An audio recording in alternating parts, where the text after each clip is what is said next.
الحمد للہ وحدہ والصلاة والسلام علی من لا نبی بعدہ اما بعد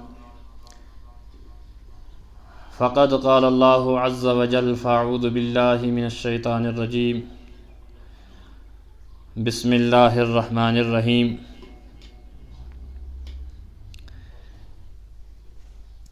یا بنی لا تشرک باللہ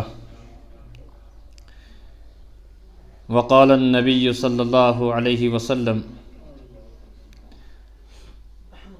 کل مولود یولد علی فطرۃ الاسلام آمنت باللہ صدق اللہ العظیم وصدق رسولہ النبی الکریم ونحن علی ذلک لمن الشاہدین والشاکرین والحمد للہ رب العالمین سبحانک لا علم لنا الا ما علمتنا انک انت العلیم الحکیم سبحانک لا علم لنا الا ما علمتنا انک انت العلیم الحکیم سبحانک لا علم لنا الا ما علمتنا انک انت العلیم الحکیم۔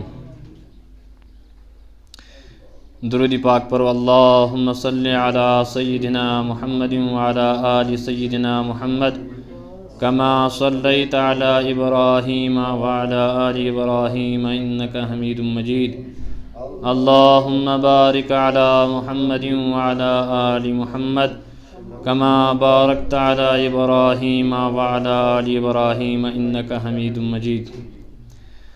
رب اشرح لی صدری ویسر لی امری واحلل عقدۃ من لسانی یفقہوا قولی رب زدنی علما رب زدنی علما رب زدنی علما۔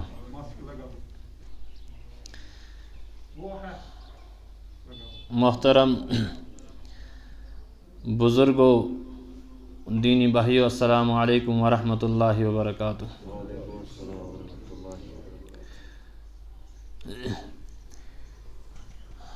اللہ تبارک و تعالیٰ نے جو انسان کو زندگی دی ہے،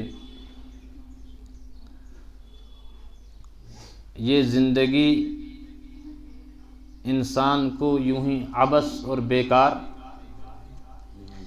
بلکہ اس زندگی کا کوئی مقصد ہے، اور وہ مقصد کیا ہے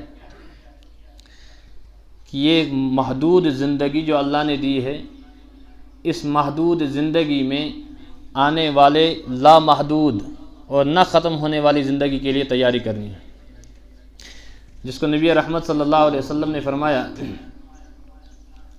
الدنیا مزرعۃ الآخرہ، دنیا آخرت کی کھیتی ہے۔ انسان جتنا بھی دنیا میں کھیتی پر محنت کرے گا تو اتنا ہی اس کھیتی سے اسے فائدہ ملے گا، اور اتنی ہی راحت کے ساتھ وہ آگے کھیتی نہ ہونے کی سیزن میں فائدے کے ساتھ اور راحت کے ساتھ زندگی گزارے گا۔ یہی معاملہ ہے کہ دنیا کے اندر رہ کر انسان جتنا بھی آخرت کی محنت کرے گا، آخرت کے لیے محنت کرے گا، تو اتنا ہی آگے چل کر آخرت میں وہ کامیابی کی زندگی اور راحت کی زندگی جیے گا۔ اور یہ تو مسلمان کو اس بات پر یقین اور ایمان ہے،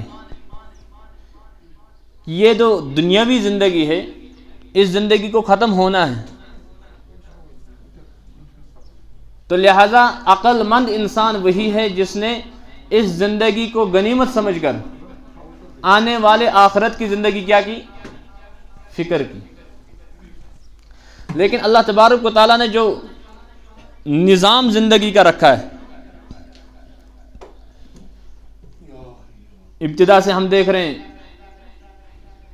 کہ بچہ پیدا ہوا، والدین نے اس کی پرورش کی، آگے چل کر وہ جوان ہوا، اس کی شادی ہوئی، پھر اس کے بچے ہوئے تو وہ اپنے بچوں کی پرورش کرنے لگا، اور دنیا کا یہی نظام چلتا آ رہا ہے۔ اور جو بوڑھا ہوتا چلا جا رہا ہے وہ دنیا سے چلا گیا، جو پیدا ہوا پھر جوان ہوا تو آگے اس کی نسل چلی، تو تسلسل کے ساتھ یہ دنیا میں انسانوں کا یہ آنا جانا اللہ تبارک و تعالیٰ نے رکھا ہے۔ تو یہ اس بات کی سب سے بڑی دلیل ہے کہ دنیا میں انسان کو ہمیشہ رہنا نہیں ہے۔ تو کامیاب انسان کون ہے؟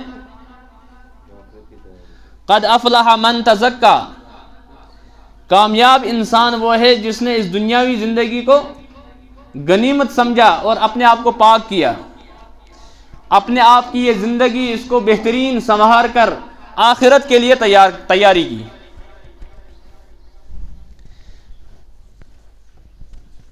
تو اللہ تبارک و تعالیٰ نے جو انسان کو نسل کشی کا سلسلہ جو عطا کیا ہے کہ اگر انسان کبھی کبھار دنیا کے مشاغل کے اندر رہ کر کسی بھی اعتبار سے دنیا میں منہمک رہا اور آخرت سے غافل ہوتا گیا،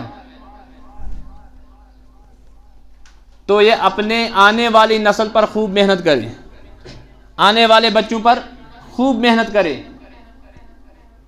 اور جب بھی اس کو یہ بات سمجھ میں آ جائے زندگی کے اندر کہ مجھے تو یہ دنیا چھوڑ کر آخرت میں جانا ہے، تو اسی وقت سے ایک تو اپنے آپ کو سنوارنے کی کوشش کرے، اور پھر جو اس کی نسل ہے، اس کے بچے ہیں، ان کو سنوارنے کی۔ نبی رحمت صلی اللہ علیہ وسلم نے فرمایا کہ انسان جب دنیا سے چلا جاتا ہے تو اس کے نام اعمال بند ہو جاتے ہیں۔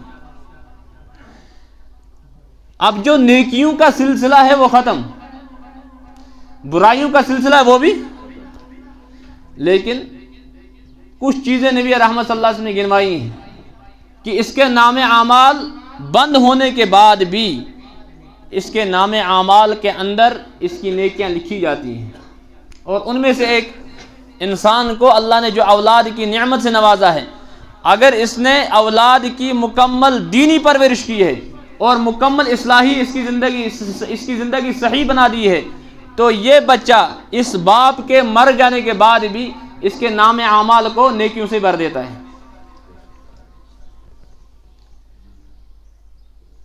بچہ جب پیدا ہوتا ہے تو پیدا ہونے کے بعد ہی اس کے اندر 3 خصلتیں آتی ہیں۔ کتنی خصلتیں؟ اس کے اندر 3 عادات آتے ہیں۔ نمبر 1 اس کے اندر خوف، نمبر 2 غصہ، نمبر 3 محبت۔ یہ 3 الگ الگ چیزیں، ان کو الگ الگ بیان کرنا ذرا اس کا وقت لگے گا، لیکن یہ تینوں چیزیں ایسی ہے کہ انہی تینوں جزئیات پر آگے آنے والی جو بلوغیت کی زندگی ہے، یس انسان بالغ گژھنٕچ کیا چھُ ایج چھُ، تو آگے بلوغیت کی زندگی ہے، انہی 3 چیزوں کی، انہی 3 جزئیات پر اس کی بنیاد ہوتی ہے۔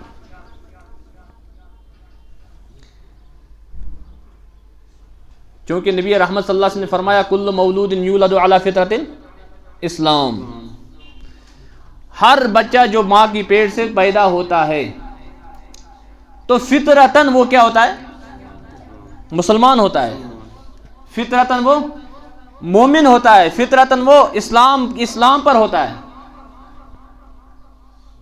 اور پھر آس پاس کا جو ماحول ہے، ارد گرد کا جو ماحول ہے، اس ماحول کی وجہ سے اس کے عادات بدل جاتے ہیں، اس کے خیالات تبدیل ہو جاتے ہیں، اور اس کے اندر ہم دیکھتے ہیں کبھی کبھار بچے کے اندر شیطانی خیالات ہیں، ابلیسی کام کر رہا ہے، تو یہ جو سب عادات اس کے اندر آ گئے ہیں، یہ کس وجہ سے؟ جو آس پاس کا ماحول ہے۔ تو اس وجہ سے فرمایا کہ بچے کی تربیت ابتدا سے ہی ماں باپ کے ذمہ ہے، بلکہ بچے کی پہلی درس کا کیا ہے؟ بچسون گڈیوک درس کا کیا ہے؟ ماں یہنز خون۔ بچے کی پہلی درس کا، سب سے اعلیٰ درس کا ماں کی گود ہے۔ تو جس اعتبار سے والدین بچے کی تربیت کریں گے، اسی اعتبار سے بچہ نشو و نما پاتا ہے۔ اور بچے کی پرورش یہ صرف جسمانی اعتبار سے، جس طرح بچے کی پرورش جسمانی اعتبار سے کرنی ضروری ہے، اور ہر ایک اپنے بچے کی جسمانی پرورش کرتا ہے، سمجھ کرا ہر کہاں مول موج پنس بچ سن جسمانی پرورش کرن، اسی طرح اسی اعتبار سے بچے کی ذہنی پرورش کرنا بھی ضروری اور لازمی ہے کہ معاشرتی پرورش اس کو آگے زندگی گزارنی ہے تو اس زندگی کے لیے اس بچے کو کیا کرنا ہے؟ تیار کرنا ہے. اور وہ کس کے ذمہ؟ کہ ابتداءً ماں، جو پہلی درسگاہ ہے، ماں باپ ہی ان چیزوں کا خیال رکھے. پہلی بات کہ جسمانی اعتبار سے جسمانی پرورش کہ جس طرح اس کے مختلف سٹیج ہوتے ہیں کہ لکٹس بچس گڑ دیوان لیکٹوجن ڈب تاس ہیکو نہ گڑیتھی ژوٹ آپرائت دودھ بچس ہیکو نہ ژوٹ آپرائت. جو ابتدائی بچہ ہوتا ہے اس کو ہم روٹی نہیں کھلا سکتے ہیں، اس کو کھانا نہیں کھلا سکتے ہیں، اس کو کیا دیتے ہیں؟ پہلے ماں کا دودھ دیتے ہیں یا ڈبے والا دودھ دیتے ہیں. پھر جب وہ آہستہ آہستہ آگے چلا جاتا ہے، بڑھ جاتا ہے، نشو و نما اس کی اچھی ہو جاتی ہے، تو پھر رفتہ رفتہ اس کو کیا کرتے ہیں؟ کھانا بھی بڑھاتے ہیں. پھر بسکٹ پر آ گئے، پھر روٹی پر آ گئے، اسی طرح بڑھا کر کھانا چاول وغیرہ پر آ گیا. تو جس طرح نشو و نما کے اعتبار سے، جسمانی صحت کے اعتبار سے بچے کی مختلف سٹیج ہوتے ہیں، اسی طرح ذہن کے اعتبار سے بھی بچوں کے مختلف سٹیج ہوتے ہیں. کہ بچہ ابھی چھوٹا ہے، 2 سال کا ہے، 3 سال کا ہے یا 6 مہینے کا ہے، 1 سال کا ہے، تو اس کی نشو و نما اگر ہم ڈنڈا اٹھا کے کریں، لکٹس بچس پلناؤ بت پلیٹ تراؤس ہے کیا؟ تو اسی طرح چھوٹا بچہ ہے تو چھوٹے بچے کو اگر کیا کریں ہم؟ ڈنڈے سے رہبری کرنا شروع کر دیں، اس کی اصلاح کرنا شروع کر دیں، نہیں ابھی سے تجھے نماز پڑھنی ہے. نبی رحمت صلی اللہ علیہ وسلم نے فرمایا 7 سال تک بچے کو کیا کرنا ہے؟ محبت. یہ باپ کے ماں کے اتنا قریب آنا چاہیے کہ امس گیسی باسن کی مشیم دوست. یہ اپنے پورے معاملات ماں باپ سے شیئر کرنا چاہیے. اکثر و بیشتر جو آج ہم دیکھتے ہیں کہ معاشرے کے اندر خاص کر ہمارے بچے جو دن بہ دن کیا کر رہے ہیں؟ بدک رہے ہیں خرافاتوں میں، اللہ بچاوے. اس میں سب سے اہم رول ان کے خراب کرنے کا، ان کے بگاڑنے کا وہ ماں باپ کا ہے. سارے وقت اہم رول چھو مالس ماجو. کیا وجہ ہے؟ کہ صحیح اصلاح وقت پر بچے کی کیسے کی جاتی ہے، یا تو ماں باپ اس چیز سے ناواقف ہے، اور اگر کسی اساتذہ کسی مدرس کے پاس بچے کو چھوڑ دیا وہ بھی اس سے کیا ہے؟ یا تو ناواقف ہے یا واقفیت کے باوجود ان چیزوں کو نظر انداز کیا جا رہا ہے. تو ابتدائی کیا کرنا ہے؟ بچے کی مکمل جس طرح جسمانی اعتبار سے پرورش صحیح طریقے سے کی جاتی ہے، اسی طرح ذہنی اعتبار سے بھی بچے کی مکمل پرورش کی جانی چاہیے. اور وہ ہر اپنے سٹیج کے اعتبار سے جس عمر کا بچہ ہو اسی اعتبار سے اس کی اصلاح اور اس کی پرورش ہوگی. اور ماں باپ کو اس میں اپنے بچے کے لیے اہم رول ادا کرنا چاہیے. اکثر و بیشتر ہم پوری زندگی صرف کرتے ہیں کمانے میں، اور کماتے کس لیے؟ کماوا کیم خطر؟ بچسنی خطر نا. اگر کسی انسان کا مکان نہ ہو، کوئی پراپرٹی نہ ہو، لیکن بچہ ہے، وہ تب بھی کماتا ہے. کس لیے؟ بچے کے لیے، تاکہ اس کی صحیح زندگی آگے. تو پوری زندگی یہ کماتا ہے بچے کے لیے. اب اگر بچے کی پرورش صحیح نہ ہو، بچے کی اصلاح نہ ہو، تو اس کا کمانا کس کام کا؟ تو لہذا جس طرح یہ بچے کے لیے کمانے کے لیے صبح اٹھ کر محنت سے گھر سے باہر نکلتا ہے، اسی طرح اپنے ٹائم میں سے مکمل ایک ضابطہ بنائے کہ مجھے اپنے بچے کو ٹائم دینا ہے. جب تک ماں باپ اپنے بچے کو ٹائم نہیں دیں گے بچے کی اصلاح نہیں ہوں گی. اس کے سوزوں نے بچ وقتی کس فرشتس نہیں بچت گس نہیں اصلاح. اصل درسگاہ ماں باپ ہے. جب وہاں سے اصلاح نہیں ہوگی تو مولوی صاحب کے پاس یا کسی استاد کے پاس بچہ بھیجنے سے اس کی اصلاح کہتا ہے سمجھ. تو ہر میدان میں ہم دیکھیں کہ بچے کو نظر رکھنا ہے. کوشر پوچھ ونن بچس گس کھیون دیون پیر سند، کھیون گس دیون اور نظر گس تھاون ژور سنز. کہ کہیں اس کے عادات، اس کے خیالات یا اس کے ہم نشین جس کے ساتھ یہ اٹھتا بیٹھتا ہے ان کا اٹھنا بیٹھنا یہ کہیں غلط راہ پر تو نہیں جا رہا ہے. اور پھر اس کے بعد ایک سٹیج آتا ہے بچے کا کہ اب اس کو کسی ادارے میں یا کسی سکول میں ایڈمیشن کرانا ہے. تو ہر باپ ماشاءاللہ باشعور انسان یہ سمجھتا ہے کہ میون بچہ گژھِ اعلیٰ سکولس منٛز تعلیم حاصل کرن تاکہ اس کے عادات بھی کیا بنے، اعلیٰ بنے، اچھے بنے. تو سکول یا مدرسہ یا ادارہ پرکھنے میں والدین کا اہم رول ہونا چاہیے. کبھی ایسا ہوتا ہے کہ ماں باپ کو ادارے کے پرکھنے میں، سکول کے پرکھنے میں مسٹیک ہو گئی کہ امس تو سکول پہچانن، تو ادارے کو اس نے صحیح انتخاب نہیں کیا.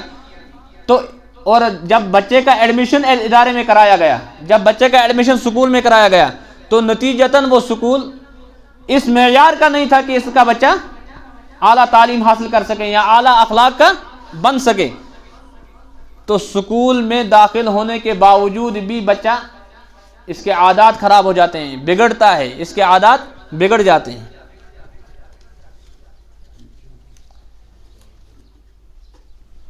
تو لہذا اگر بچے کو اس سٹیج میں دیکھا جائے تو یہاں بھی ماں باپ کو خیال رکھنا ہے کس استاد کے پاس ہمیں چھوڑنا ہے، کس ادارے میں ہمیں چھوڑنا ہے، اس ادارے کی سچویشن کیا ہے، یہ ادارہ کس اعتبار سے بچوں کی تربیت کرتا ہے، ہر اعتبار سے دیکھا جائے.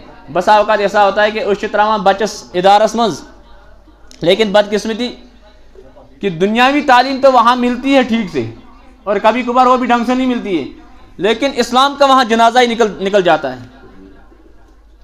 اصلاح کی کیا، بالکل جو ماں باپ کے پاس جس اعتبار سے بچہ تھا، جس فکر کا بچہ تھا اور جس فطرت پر بچہ تھا، جب سکول چلا گیا سکول نے بالکل بگاڑ دیا بچے کو. اور پھر ہوتا یہ ہے غضب علی الغضب کہ بچہ جب سکول سے واپس آئے اب بچے کو سکول کے بارے میں پوچھ گچھ بھی نہیں ہوتی ہے کہ اگرچہ 12 گھنٹن اگرچہ 4 گھنٹن 5 گھنٹن سکولس مز رودک، ان 5 گھنٹوں میں آپ نے کیا حاصل کیا، جب سکول آپ پہنچے اسمبلی میں آپ کو کیا پڑھایا گیا، آپ نے کیا پڑھا. ان تمام چیزوں کو بچوں سے جب پوچھ گچھ ہی نہیں ہوئی تو بچے کا ایمان اندر سے کھوکھلا ہوتا چلا جا رہا ہے. تو نتیجتاً یہ اس بات پر پہنچتا ہے کہ سکولی اعتبار سے تو یہ کما حق ہو اعلیٰ معیار پر ہے، لیکن ایمانی اعتبار سے جو آگے آخرت کی زندگی آ رہی ہے وہ کیا ہے، بالکل خراب. اور ان تمام چیزوں کے بارے میں پوچھ گچھ کس سے ہوگی، والدین سے ہوگی.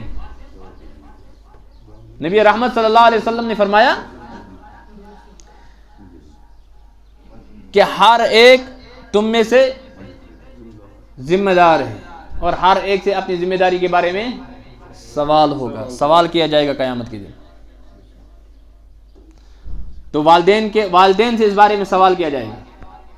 اب بچوں کا ایک وقت آتا ہے اس کھیلنے کا، اخ سٹیج اخ چیوان ایمشن گن ورے 4 گژھن، اور اکثر و بیشتر والدین یا کسی استاد کے پاس ہم بچے کو چھوڑے وہ سمجھتے ہیں کہ بچے کو کھیل سے بالکل کیا رکھیں. کبھی کبھار ایسا ہوتا ہے نا، اصل میں ہمارے دین افراد و تفریح سے بالکل خالی ہے. تو بچوں کو کھیل سے بھی بالکل الگ نہیں رکھنا ہے. اس سے تو بچے بالکل ذہنی اعتبار سے ذہنی تباہی کے شکار ہوں گے. اور جو بچے کو بار بار سختی کی جائے گی تو وہ اصلاح نہیں، وہ بچے کی کیا ہے، تخریب کاری ہے. تاکہ ذہن خراب، اس کی معاشرتی آگے آنے والی زندگی وہ خراب ہو جائے گی. اور جب بچے کو ابتداءً ذہنی اعتبار سے بچہ انتشار میں پڑ جاتا ہے تو یہ سبب انسان کو آگے جو بلوغیت کے بعد زندگی آ جاتی ہے تو بلوغیت کے بعد بھی انسان پھر اس کا خمیازہ بھگتتا ہے. اکثر بیشتر ہم دیکھتے ہیں کہ ازدواجی زندگی میں انسان ناکام ہے. یہاں اللہ بچاوے آگے جتنے بھی مراحل انسان کے آتے ہیں کبھی کبھار انسان ان مراحل میں کیا ہوتا ہے تو اس کا بنیادی سبب ہوتا ہے کہ بچے بچپن کے اندر اس کی صحیح تربیت، چاہے وہ قرآن و حدیث کے اعتبار سے ہو یا سائنسی اعتبار سے ہو، صحیح تربیت اس کی نہیں کی جاتی ہے. تو جہاں کھیل کا معاملہ آیا، والدین خوب اس کے ساتھ کھیلیں اور اس کو وہ موقع دیں، بچے کو وہ موقع دیا جائے کہ وہ اپنے آپ کو مکمل کھیل کے اندر لگائے. اور کھلونے جتنے بھی ہیں یعنی جن کے ذریعے سے بچہ کھیلے، ان کھلونوں کو دینے میں بھی بچہ ماں باپ اجتناب، یعنی اپنے آپ کو روکے نا بس وشن میں امس دینی کھلونا کے فضول خرچی، لیکن دھیان اس بات کا رکھیں کہ بچے کو جو بھی کھلونا دیا جائے اس میں بچے کی کیا ہو، بچے کا فائدہ ہو.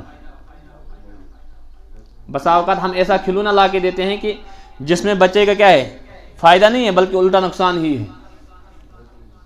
مثال کے طور پر آج کل کے جو اکثر بچے ہیں، اگر گھر کے اندر شور کیا، گھر کے اندر وہ زیادہ وہ بدماشیاں کی، تو ماں باپ تنگ آ کر یا تو ان کو موبائل تھما دیتے ہیں یا ٹی وی آن کر کے بچوں کو کہاں رکھتے ہیں. اب دیکھو صحت کے اعتبار سے کتنا برا اثر بچوں پر پڑ رہا ہے. ٹھیک. اور دوسری بات، ان کی عادت دن بہ دن اس سے کیا ہے، بدلتی بگڑتی جا رہی ہے، اور جس کا اثر آگے چل کر زندگی میں پڑے گا. تو وہ چیزیں بچوں کو بالکل نہ دیں جس سے صحت کے اعتبار سے بچے پر کیا ہے، منفی اثرات پڑے، اور یا آگے چل کر جو آگے آنے والی زندگی ہے وہ خرابی کی طرف. اور بچے کی جو عادات ہیں، عادات پر خوب نظر رکھیں ماں باپ. بچے کی جو عادات ہیں، اکثر و بیشتر ایسا ہوتا ہے کہ بچس یم اصل عادات چھو مول موج تمن عادات پہ نظر، بچے کے جو اچھے عادات ہیں ان پر تو ماں باپ نظر رکھتا ہے اور ان کو فخر کے ساتھ دوسرے رشتہ داروں کے سامنے بیان بھی کرتا ہے، میون بچہ یوت ماشاء اللہ سچو بڑ اصل کام کران، درسگاہ گسان، وہ کرتا ہے، یہ کرتا ہے. تو اچھے عادات کی طرف تو خیال ہے، لیکن بچے کے اندر جو برے عادات ہیں ان کی طرف توجہ. اور جب بچے کے اندر برے خیالات جو ہیں ان کی طرف توجہ نہ کی جائے تو بچہ ان کی اصلاح کرے گا، جب اصلاح کرنے والا ہی نہیں کوئی. تو ماں باپ جس طرح اچھے خیالات کی طرف توجہ کرتا ہے اور ان کو فخر سے گنتا ہے، اسی طرح بچے کے اندر جو برے خیالات ہیں ان پر بھی کیا رکھے، توجہ رکھے، نظر رکھے، اور پھر ان خیالات سے بچے کو باز رکھے، ان کی اصلاح کرے. اور اصلاح کیسی کرنی ہے؟ اصلاح اس اعتبار سے ہونی چاہیے کہ بچہ تنگ نہ آئے.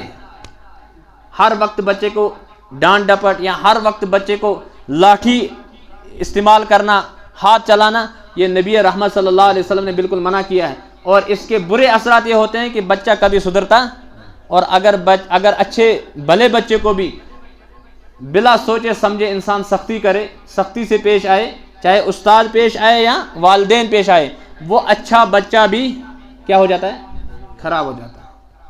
تو اس اعتبار سے انشاءاللہ بچوں کی ہم اچھی طریقے سے تربیت کریں، کیونکہ ہمارا جو آخرت کا معاملہ ہے یا دنیاوی معاملہ ہے، ہمارے مستقبل یہی ہے، ہمارا فیوچر یہی ہے. جیسے یہ بہتر ہوں گے ویسے ہی ہمارا فیوچر بھی کیا ہوگا، بہتر ہوگا. کریں گے نا انشاءاللہ. تو اس لیے اگر اللہ نے زندگی رکھی تو اگلے آنے والی جمعوں پر بھی تھوڑا بہت اسی بارے میں فی الحال بات ہوگی. جب تک یہ انشاءاللہ یہ ٹاپک ختم ہوگا تو کوشش یہ کریں گے جو اس وقت سوسائٹی کے اندر جو خرابیاں ہیں بچوں کے اندر، ان خرابیوں کو ہم دور کریں. اور وہ دور کرنا وہ خاص کر پہلا کس کا کام ہے، والدین کا کام ہے. اور پھر انشاءاللہ جو درسی نظام ہے درسگاہ کے اندر، اس کے اندر ہم خوب معاونت کریں، مدد کرائیں، اور بچوں کو خوب وہاں درسگاہ. تو اس اعتبار سے انشاءاللہ بچوں کی اصلاح کریں. ٹھیک ہے نا انشاءاللہ.